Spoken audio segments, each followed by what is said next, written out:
नमस्कार प्यारे साथियों, आपके अपने YouTube चैनल पे आपका स्वागत है। जैसा कि आप सभी को मालूम है, जो 27 फरवरी को आपकी रीट लेवल फर्स्ट व सेकंड की जो पात्रता परीक्षा होने जा रही है, आज से 6 दिन बाद। कब? आज से 6 दिन बाद, यानी 27 फरवरी को जो आपकी रीट लेवल फर्स्ट व सेकंड की जो पात्रता परीक्षा होने जा रही है, इसको ध्यान में रखते हुए साथियों नए पैटर्न पर आधारित मात्र 99 रुपये, कितने? मात्र 99 रुपये में साथियों एक टेट सीरीज का क्या है, शुभारंभ किया है। सभी साथीगण हमारे ऐप एस्पिरेशन ऐप को जल्दी से जल्दी प्ले स्टोर से डाउनलोड कर लें और इस टेट सीरीज को ज्वाइन कर लें। यदि आपको इस टेट सीरीज के बारे में किसी भी प्रकार की जानकारी चाहिए तो आप हमें कॉल या मैसेज करके हमसे प्राप्त कर सकते हैं। इसके साथ ही जितनी भी कक्षाएं आज तक मैंने आपको यूट्यूब पे करवाई हैं, यदि इनकी PDF यदि आपको बिल्कुल फ्री ऑफ कॉस्ट चाहिए तो आप हमारे ऐप एस्पिरेशन ऐप को जल्दी से जल्दी साथियों प्ले स्टोर से क्या कर लें, आज ही डाउनलोड कर लें।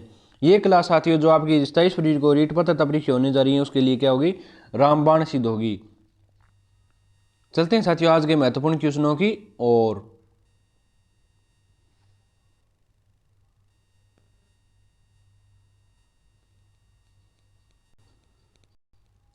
निम्न दिए गए विकल्पों में से नीचेवाचक सर्वनाम है। निम्न दिए गए विकल्पों में से नीचेवाचक सर्वनाम है, तो साथियों इसमें आपका मुख्य रूप से आंसर क्या रहने वाला है? तो साथियों इस क्वेश्चन का आंसर कुछ ही साथी हमारे कमेंट बॉक्स में दे पाए थे। हम चाहते हैं साथियों आप ज़्यादा से ज़्यादा संख्या में कमेंट करें ताकि आपका भी मूल्यांकन होता रहे और हमारा भी मनोबल बढ़े, ताकि हम इससे भी बेहतरीन का क्लासें आपके सामने लगातार लेकर आते रहें, या इससे बेहतरीन क्वेश्चन हम आपके सामने लगातार लेकर आते रहें। तो साथियों इसमें मुख्य रूप से आपका आंसर क्या रहने वाला है? तो साथियों इसमें आपका मुख्य रूप से आंसर रहने वाला है D option is the correct answer. D option is the correct answer. कौन सा? यह है साथियों, ये क्या है? मुख्य रूप से नीचेवाचक सर्वनाम है। क्या यह शब्द है साथियों? ये मुख्य रूप से नीचेवाचक सर्वनाम है। क्या है? नीचेवाचक सर्वनाम। निम्न दिए गए विकल्पों में से जिस वाक्य में दही का लिंग निर्णय होता है वह है। निम्न में दिए गए विकल्पों में से जिस वाक्य में दही का लिंग निर्णय होता है वह है। तो साथियों इसमें मुख्य रूप से आपका आंसर क्या रहने वाला है? तो साथियों इसमें मुख्य रूप से आपका आंसर रहने वाला है B option is the correct answer. कौन सा साथियों? B option is the correct answer. मैं दही खाती हूँ, मैं दही खाती हूँ। यहाँ साथियों क्या आ गया? खाती, खाता क्या हो गया? खाता था, तो बराबर में साथियों यहाँ बराबर बालक आ जाता, यानी छात्र या लड़के के लिए उपयोग होता है। ये हो गया लिंग, या इसमें क्या किया है? इसमें लिंग निर्णय हुआ है। क्या क्या हुआ है साथियों? इसमें मुख्य रूप से लिंग परिवर्तन हुआ है, क्योंकि यहाँ खाती आ गया और खाता था तो लड़का होता, और खाती आ गई तो यहाँ पे लड़की होगी। तो यहाँ क्या हो गया साथियों? यहाँ पे मुख्य रूप से दही का लिंग निर्णय हुआ है। क्या हुआ है साथियों? यहाँ पे मुख्य रूप से दही का क्या हुआ है? लिंग निर्णय हुआ है, मतलब यहाँ पे दही का लिंग क्या हुआ है? चेंज हुआ है। निम्नलिखित विकल्पों में से करण कारक का उदाहरण है। निम्नलिखित विकल्पों में से करण कारक का उदाहरण है। तो साथियों इसमें मुख्य रूप से आपका आंसर क्या रहने वाला है? तो साथियों इसमें आपका मुख्य रूप से आंसर क्या है? तो सभी साथीगण कमेंट में अपना अपना आंसर देंगे। तो साथियों इसमें मुख्य रूप से आपका आंसर क्या है? तो साथियों इसमें आपका मुख्य रूप से आंसर है D option is the correct answer. कौन सा साथियों? D option is the correct answer. बढ़ई लकड़ी से मेज बनाता है। जो बढ़ई है साथियों, लकड़ी से मेज बनाता है। तो साथियों इसमें मुख्य रूप से आपका आंसर होगा D option is the correct answer. जो बढ़ई होता है वह लकड़ी से मेज बनाता है। कर्ता ने कर्ण से कर्ता ने क्रम को कर्ण से संप्रदान के लिए कर्ण से, तो यहाँ पे से कारक का, से प्रसरक का उपयोग किया गया साथियों। कौन से? से प्रसरक का उपयोग किया गया है। तो से प्रसरक का उपयोग कर्ण कारक में किया जाता है। कर्ता ने क्रम को कर्ण से संप्रदान के लिए। बुराइयों से सदैव दूर रहिए, इस वाक्य में रेखांकित शब्द में संज्ञा है। बुराइयों से सदैव दूर रहिए, इस वाक्य में रेखांकित शब्द में संज्ञा है। तो साथियों इसमें मुख्य रूप से आपका आंसर क्या रहने वाला है? तो सभी साथीगण अपना अपना आंसर कमेंट बॉक्स में कमेंट करके बताएंगे। जो साथी अभी भी हमारी क्लास से जुड़े हैं वो एक बार वीडियो को शेयर कर दें, और क्लास अच्छी चल रही है तो अपने प्यारे मित्रों को भी इस कक्षा की अपडेट दे दें, ताकि हमारी ओर से जो भी जानकारी हो आपको जल्दी से जल्दी प्राप्त हो सके। तो साथ ही इसमें मुख्य रूप से आपका आंसर क्या रहने वाला है? तो साथ ही इसमें मुख्य रूप से आपका आंसर रहने वाला है कौन सा? B option is the correct answer. कौन सा साथियों? B option is the correct answer. बुराइयों से सदैव दूर रहिए। कौन सा साथियों? B option is the correct answer. जातिवाचक संज्ञा। बुराइयों के साथियों जातिवाचक संज्ञा क्या है? जातिवाचक संज्ञा। बुराई होता तो साथियों बहुवाचक संज्ञा में चले जाते, लेकिन बुराइयों, यहाँ पर बहुवाचक संज्ञा का बहुवचन उपयोग हुआ है बुराइयां, तो क्या हो गया साथियों? वे होगी जातिवाचक संज्ञा। चलते हैं साथियों हमारे अगले क्वेश्चन की ओर। निम्नलिखित में से कौन सा शब्द सदैव एक वचन प्रयुक्त होता है? निम्नलिखित में से कौन सा शब्द है जो सदैव एक वचन में प्रयुक्त होता है? तो साथियों इसमें मुख्य रूप से आपका आंसर क्या रहने वाला है? तो साथियों इसमें मुख्य रूप से आपका आंसर रहने वाला है कौन सा? ए ऑप्शन इज द कौन सा साथियों इसमें मुख्य रूप से आपका आंसर रहने वाला है? A option is the correct answer. कौन सा? A option is the correct answer. जो जनता है साथियों ये सदैव एक वचन में प्रयुक्त होता है। कौन सा? निम्नलिखित में से कौन सा शब्द है जो सदैव एक वचन में प्रयुक्त होता है? तो जनता है एकमात्र एक शब्द है जो किस में प्रयुक्त होता है साथियों? जो मुख्य रूप से एक वचन में प्रयुक्त होता है। आंसू है साथियों ये बहुवचन में प्रयुक्त होते हैं, आंख भी बहुवचन में प्रयुक्त होती है, आंसू भी बहुवचन में, बाल भी क्या होते हैं साथियों? बहुवचन में, क्योंकि बाल एक से अधिक होते हैं। आंसू हमारी दोनों आंखों में आते हैं तो एक से अधिक हो गए, और आंख हमारी दो है तो साथियों क्या हो गया? इसका प्रयोग होगा बहुवचन में। किसमें? बहुवचन में। कौन सी संज्ञा क्रियापद के साथ शुद्ध है? कौन सी संज्ञा क्रियापद के साथ शुद्ध है? तो साथियों इसमें मुख्य रूप से आपका आंसर क्या रहने वाला है? कौन सी संज्ञा क्रियापद के साथ शुद्ध है? तो इसमें मुख्य रूप से साथियों आपका आंसर क्या रहने वाला है? तो साथियों इसमें मुख्य रूप से आपका आंसर रहने वाला है D option is the correct answer. कौन सा साथियों? D option is the correct answer. जल की मात्रा, जो जल की मात्रा है साथियों, कौन सी? जल की मात्रा। जो जल की मात्रा है साथियों ये कौन सी संज्ञा क्रियापद के साथ शुद्ध है? तो जल की मात्रा है साथियों ये संज्ञा क्रियापद के साथ क्या है? शुद्ध है। चलते हैं साथियों हमारे अगले क्वेश्चन की ओर। वह खंबा गिर गिर जाएगा इस पंक्ति में कौन सा विशेषण है? वह खंबा गिर जाएगा इस पंक्ति में कौन सा विशेषण है? तो साथियों इसमें मुख्य रूप से आपका आंसर क्या रहने वाला है? तो साथियों इसमें आपका मुख्य रूप से आंसर रहने वाला है C option is the correct answer. कौन सा साथियों? C option is the correct answer. निश्चयवाचक सार्वनामिक विशेषण, क्योंकि वह खंबा गिर जाएगा ये निश्चित है साथियों, वह खंबा गिर जाएगा। तो साथियों इसमें कौन सा होगा? निश्चयवाचक सार्वनामिक विशेषण। कौन सा? निश्चयवाचक सार्वनामिक विशेषण।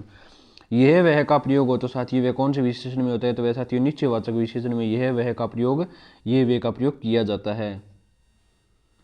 भारत जैसा कोई देश नहीं इस वाक्य में रेखांकित पद का परिचय होगा। भारत जैसा कोई देश नहीं इस वाक्य में रेखांकित पद का परिचय होगा। तो साथियों इसमें मुख्य रूप से आपका आंसर क्या रहने वाला है? जो भारत है साथियों ये क्या है? भारत जैसा कोई देश नहीं इस वाक्य में रेखांकित पद का परिचय होगा। तो साथियों इसमें मुख्य रूप से आपका आंसर क्या रहने वाला है?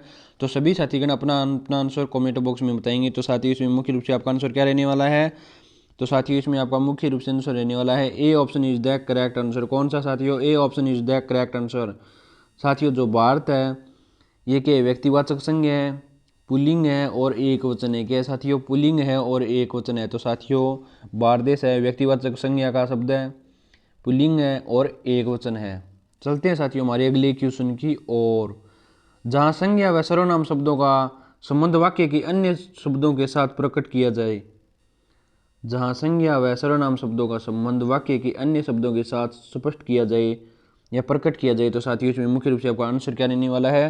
तो साथियों इसमें आपका मुख्य रूप से आंसर रहने वाला है B option is the correct answer. कौन सा साथियों?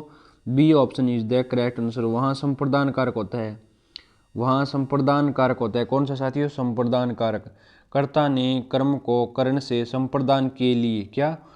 संप्रदान के लिए, क्योंकि वहाँ पे एक वाक्य का संबंध दूसरे वाक्य से बताया जाता है तो वहाँ क्या होगा साथियों? संप्रदान कारक का प्रयोग होता है।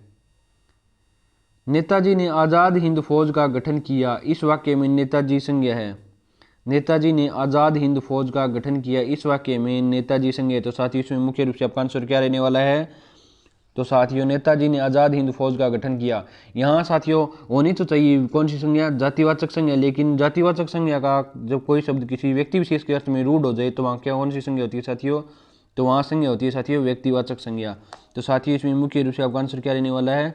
तो साथियों इसमें आपका मुख्य रूप से आंसर रहने वाला है B option is the correct answer. व्यक्तिवाचक संज्ञा। क्या? व्यक्तिवाचक संज्ञा। जातिवाचक संज्ञा का कोई शब्द जब किसी व्यक्ति विशेष के अर्थ में रूढ़ हो जाए तो साथियों वहाँ कौन सी संज्ञा होगी? तो वहाँ साथियों व्यक्तिवाचक संज्ञा होगी। यहाँ नेताजी व्यक्तिवाचक, यहाँ नेताजी का अर्थ है सुभाष चंद्र बोस से लिया जा रहा है। किसे? सुभाष चंद्र बोस से। तो नेताजी ने आज़ाद हिंद फौज का गठन किया तो इसमें साथियों मुख्य रूप से व्यक्तिवाचक संज्ञा होगी नेताजी में। निम्नलिखित में से कौन सा वाक्य अकर्मक क्रिया का है? साथियों क्लास अच्छी चल रही हो तो वीडियो को लाइक व चैनल को सब्सक्राइब कर लें ताकि हमारी ओर से जो भी अपडेट आपको जल्दी से जल्दी प्राप्त हो सके। और आपको हमारे ऐप एसपी एजुकेशन ऐप का लिंक हमारी वीडियो के डिस्क्रिप्शन में देखने को मिलेगा, जहां से आप हमारे ऐप एसपी एजुकेशन ऐप को प्ले स्टोर से क्या कर सकते हैं साथियों? डाउनलोड कर सकते हैं। और इसके साथ ही जो हमने मात्र 99 रुपये में जिस टेस्ट सीरीज का शुभारंभ किया उसको आप ज्वाइन कर सकते हैं। ठीक है साथियों, इसके साथ ही निम्न में से कौन सा वाक्य अकर्मक क्रिया का है, निम्न में से कौन सा वाक्य है जो अकर्मक क्रिया का है, तो साथियों इसमें मुख्य रूप से आपका आंसर क्या रहने वाला है। यदि साथियों आपको पता न चले इसमें अकर्मक क्रिया है या सकर्मक क्रिया, तो आपको क्या करना है साथियों, इसका केवल दो ही इलाज है, एक ही दूंगा सर, एक ही रामबाण दूंगा साथियों मैं आपको। आप क्या और किसको से प्रश्न पूछो, क्रिया से क्या और किसको से प्रश्न पूछो। यदि क्या और किसको का उत्तर नहीं मिलता तो साथियों क्या हो जाएगी, अकर्मक क्रिया हो जाएगी। यदि क्या और किसको दोनों में से एक का भी आंसर नहीं मिलता या उत्तर नहीं मिलता साथियों क्या होगी, अकर्मक क्रिया। यदि क्या और किसको दोनों में से एक का आंसर मिल जाए तो सकर्मक क्रिया, और क्या और किसको दोनों का आपको उत्तर मिले तो साथियों क्या होगी, द्विकर्मक क्रिया होगी। कौन सी क्रिया, द्विकर्मक क्रिया। तो साथियों इसमें मुख्य रूप से आपका आंसर क्या रहने वाला है, तो साथियों इसमें मुख्य रूप से आपका आंसर रहने वाला है B option is the correct answer. कौन सा साथियों, B option is the correct answer. बच्चा जोर से रोया, बच्चा जोर से रोया, क्या रोया, बच्चा जोर से रोया, क्या हुआ साथियों, इसमें मुख्य रूप से आपका आंसर क्या रहने वाला है, B option is the correct answer. किसको रोया, कोई आंसर नहीं मिल रहा है साथियों, क्या रोया मतलब क्या रोया, कोई आंसर नहीं मिल रहा है, क्या रोया। यहाँ पे साथियों बच्चा जोर से रोया, तो साथियों इसमें मुख्य रूप से क्या हो जाएगी, B option is the correct answer. इसमें साथियों अकर्मक क्रिया है, कौन सी, अकर्मक क्रिया। चलते हैं साथियों हमारे अगले क्वेश्चन की ओर। जो क्रिया कर्म का बोध नहीं कराती उसे कहते हैं, जो क्रिया कर्म का बोध नहीं कराती उसे कहते हैं। तो साथियों इसमें मुख्य रूप से आपका आंसर क्या रहने वाला है। साथियों आपको पता है मैं लेवल वाले क्वेश्चन करवाता रहता हूँ जो आपकी रीट पात्रता परीक्षा में हूबहू देखने को मिलेंगे या हूबहू छपेंगे। तो इसमें आपका आंसर रहने वाला है कौन सा, तो साथियों इसमें आपका आंसर रहने वाला है C option is the correct answer. जो क्रिया कर्म का बोध नहीं कराती वह होती है साथियों अकर्मक क्रिया। कौन सी क्रिया, C option is the correct answer. जो क्रिया कर्म का बोध नहीं कराती वह होती है अकर्मक क्रिया, जो क्रिया कर्म का बोध कराई वह होती है साथियों सकर्मक क्रिया। चलते हैं साथियों हमारे अगले क्वेश्चन की ओर। पूर्वकालिक क्रिया का उदाहरण है, पूर्वकालिक क्रिया का उदाहरण है। तो साथियों इसमें मुख्य रूप से आपका आंसर क्या रहने वाला है, जो पूर्वकालिक क्रिया का उदाहरण है। तो साथियों इसमें मुख्य रूप से आपका आंसर क्या रहने वाला है, तो साथियों इसमें आपका मुख्य रूप से आंसर रहने वाला है कौन सा, C option is the correct answer. कौन सा, C option is the correct answer. कौन सा साथियों, C option is the correct answer. निशिस्त पानी पीकर दौड़ता चला गया, जो निशिस्त है पर पानी पीकर दौड़ता चला गया। तो इसमें साथियों पूर्वकालिक क्रिया, उसने पहले पानी पिया और फिर दौड़ता चला गया। तो इसमें क्रिया क्या होगी साथियों, पहले कर ली उसने, निशिस्त पानी पीकर दौड़ता चला गया। निम्न में से जातिवाचक संज्ञा से बहुवाचक संज्ञा का सही उदाहरण है, निम्न में से जातिवाचक संज्ञा से बहुवाचक संज्ञा का सही उदाहरण है। तो साथियों इसमें मुख्य रूप से आपका आंसर क्या रहने वाला है, तो साथियों इसमें मुख्य रूप से आपका आंसर क्या रहने वाला है, तो साथियों इसमें मुख्य रूप से आपका आंसर रहने वाला है दानव से दानवता। क्या हो जाएगा सर, इसमें आपका आंसर रहने वाला है दानव से दानवता। कौन सा, दानव से दानवता। तो इसमें मुख्य रूप से A option is the correct answer. कौन सा साथियों, जो दानव होता है साथियों ये बहुवचन होता है, जो कि इससे जो दानवता बनती है वे क्या हो जाएगी, वे उसके विकाल रूप को या विकाल भय को प्रकट करती है। तो दानवता क्या हो जाएगी, दानवता भय है इसमें दानवता में। तो साथियों A option is the correct answer. चलते हैं साथियों हमारे अगले क्वेश्चन की ओर। परिमाणवाचक क्रिया विशेषण अव्यय है, परिमाणवाचक क्रिया विशेषण अव्यय है। तो साथियों इसमें मुख्य रूप से आपका आंसर क्या रहने वाला है, जो परिमाणवाचक क्रिया विशेषण अव्यय है। तो साथियों इसमें मुख्य रूप से आपका आंसर क्या रहने वाला है, तो साथियों इसमें भी आपका मुख्य रूप से आंसर रहने वाला है C option is the correct answer. कौन सा, परिमाणवाचक क्रिया विशेषण अव्यय है इतना। क्या साथियों, जो इतना है साथियों, इतना जो परिमाणवाचक क्रिया विशेषण है। कौन सा साथियों, परिमाणवाचक क्रिया विशेषण अव्यय इतना। इतना शब्द क्या है साथियों, ये हो जाएगा आपका परिमाणवाचक क्रिया विशेषण। क्या, परिमाणवाचक क्रिया विशेषण। जातिवाचक संज्ञा शब्द है, जातिवाचक संज्ञा शब्द है। तो साथियों इस क्वेश्चन का आंसर आप सभी को कमेंट बॉक्स में कमेंट करके देना है। और अभी तक यदि आपने हमारी वीडियो को लाइक व चैनल को सब्सक्राइब नहीं किया तो वीडियो को लाइक व चैनल को सब्सक्राइब कर लें, ताकि हमारी ओर से जो भी अपडेट आपको जल्दी से जल्दी प्राप्त हो सके। और इसके साथ ही साथियों जो रीट पात्रता परीक्षा जो 27 फरवरी को होने जा रही है, इसके लिए जो हमने मात्र 99 रुपये में टेस्ट सीरीज का शुभारंभ किया था, सभी साथीगण उस टेस्ट सीरीज को ज्वाइन कर लें, ताकि आपको हमारी टेस्ट सीरीज से परीक्षा में हूबहू क्वेश्चन देखने को मिलेंगे। ठीक है साथियों, मिलते हैं नेक्स्ट वीडियो में। जय हिंद, जय भारत।